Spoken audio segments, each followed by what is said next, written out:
Let's talk about equipment for living. We usually think of movies, music, books, TV shows as entertainment. But what if they're doing something more important? Equipment for living is the idea that people use culture as a way to get through life, not just to pass the time.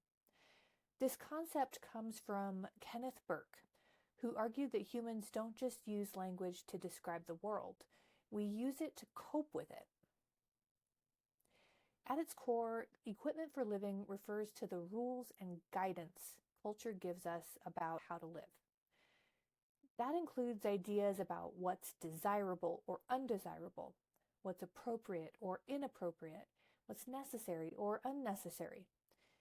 In other words, cultural texts help shape how we believe, behave, and make sense of situations, especially difficult or confusing ones. Burke's key insight is that symbolic expression is practical. Stories, poems, songs, films, these all function as tools we use to manage recurring human problems. Things like love, loss, conflict, identity, uncertainty. We turn to narratives not because they give us instructions necessarily, but because they give us strategies for understanding experience. Although Burke originally used this idea to talk about literature, the concept extends really easily to popular culture.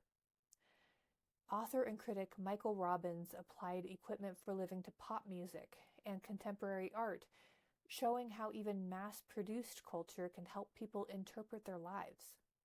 Songs, films, shows, etc. offer emotional language, identity scripts, and ways of thinking about the world that people actively use. This perspective challenges the idea that pop culture is shallow or meaningless.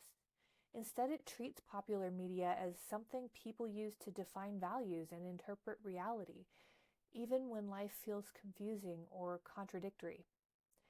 As philosopher Theodor Adorno suggested, culture can help people make sense of living in a wrong life, even if it can't fix it. A key takeaway is this: people don't passively consume culture, they use it. Equipment for living helps explain why stories, music, and media feel so personal, because they function as tools for navigating life, not just as entertainment.